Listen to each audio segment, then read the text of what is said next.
Merci beaucoup Stéphane Roborty, le bourgmestre de Forêt, d'être avec nous. On va revenir avec vous sur cette actualité qui est douloureuse. C'est le décès d'une aide-soignante. C'est un choc évidemment pour ses collègues, pour les pensionnaires qu'elle soignait. C'est un choc pour sa famille évidemment. Qu'est-ce qu'on peut dire ce midi quand on est un bourgmestre, au-delà des condoléances qui sont évidemment évidentes? Mais oui, bien sûr, toutes nos pensées vont évidemment aux membres de la famille et aux proches de la personne, de l'aide-soignante qui est hélas décédée et qui travaille dans notre maison de repos.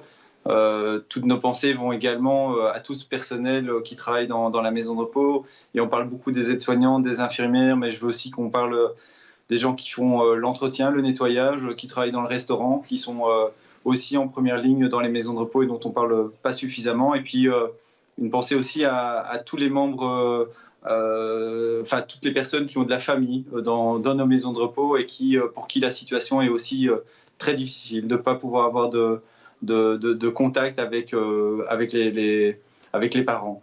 Ouais. C'est un message donc on peut adresser, un message de condoléances effectivement aux proches. Est-ce qu'on peut être un peu rassurant sur ce qui se passe aujourd'hui dans ce home du Val des Roses? La situation est malgré tout sous contrôle, autant qu'on peut avoir le contrôle de cette situation dans ce genre d'établissement? Alors, comment dire, rassurant. Je pense qu'il faut d'urgence qu'on puisse faire un dépistage des résidents qui sont dans la maison de repos, des membres du personnel qui sont dans la maison de repos. Heureusement, j'ai envie d'être... la situation est grave, mais elle est grave dans toutes les maisons de repos. On est en train de voir, pour le moment, encore depuis ce matin, de voir comment on peut renforcer les équipes, avoir du matériel de protection supplémentaire. Donc je sais, il y a encore des familles qui sont venues ce matin à la maison de repos pour avoir ne fût-ce qu'un contact à travers une vitre ou par vidéoconférence. On fait le maximum et je remercie vraiment les équipes qui sont encore sur place ce matin. C'est vraiment des situations difficiles parce qu'elles tiennent évidemment aux personnes qui habitent dans cette maison de repos. Elles font le maximum pour elles dans des conditions qui sont vraiment difficiles. Et vraiment, il faut vraiment axer là-dessus, le dépistage. Et j'insiste, dans les maisons de repos, mais je veux aussi vous dire, dans le secteur pour les personnes sans abri, dans les prisons, dans tous ces secteurs où finalement les gens sont à l'intérieur et pour lesquels il y a des gens qui travaillent, qui sont en première ligne. Ouais, tous ces gens pour qui le confinement est collectif et pour lesquels la distanciation sociale n'est évidemment pas possible. Au Val des Roses, il y a déjà eu 14 résidents atteints. Il y a 2 décès liés au Covid-19 qui ont déjà été confirmés. C'est dire aussi la réalité de cette maladie. C'est vrai dans cette maison de repos-là, c'est vrai dans 2 maisons de repos sur 3 en région bruxelloise. Quand on a un décès dans une équipe, dans un membre du personnel, il faut s'occuper aussi de ceux qui restent et qui doivent continuer à travailler. Ça veut dire qu'on doit envoyer du renfort psychologique, qu'on doit permettre aussi à ces personnes-là, à ces collègues de souffler aujourd'hui? Bien sûr, c'est vraiment indispensable. Notre conseillère en prévention, évidemment, a été, et la direction de la maison de repos, au plus proche avec les équipes ce matin. On a contacté la médecine du travail pour avoir un soutien psychologique. Si ce n'est pas possible, via les équipes de planification d'urgence de Bruxelles Prévention Sécurité, on va pouvoir mettre un dispositif en place. Vraiment, c'est vrai que pour les gens qui sont sur place, c'est un coup de plus dans ce qu'ils vivent maintenant depuis... de trop nombreuses semaines.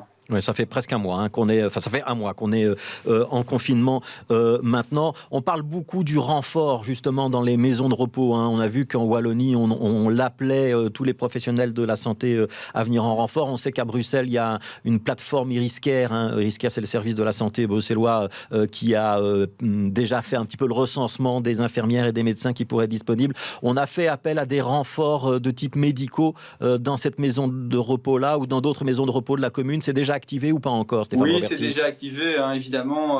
Appel à du renfort via des intérimaires, appel à du renfort via des étudiants, des étudiantes, voir ce qui est possible éventuellement avec des secouristes de la Croix-Rouge. On réfléchit à toutes les pistes. Heureusement, pour le moment, on maintient, le fonctionnement. Le fonctionnement, parce qu'évidemment, c'est vraiment une situation vraiment difficile d'avoir des personnes âgées, dont certaines effectivement sont atteintes aussi du coronavirus, d'autres qui ont besoin d'accompagnement, de soins. On est dans quelque chose d'humain et de particulièrement difficile. C'est vraiment, voilà, la journée d'hier a vraiment été dure. Aujourd'hui, on essaye de trouver, de continuer à trouver des solutions, d'être le plus créatif et pragmatique possible pour faire face à cette situation vraiment difficile. Voilà, et il faut faire vite, on a tous bien compris l'urgence. Merci beaucoup Stéphane Roberti d'avoir été avec nous. Donc Stéphane Roberti, bourgmestre de Forêt sur BX1, merci à vous.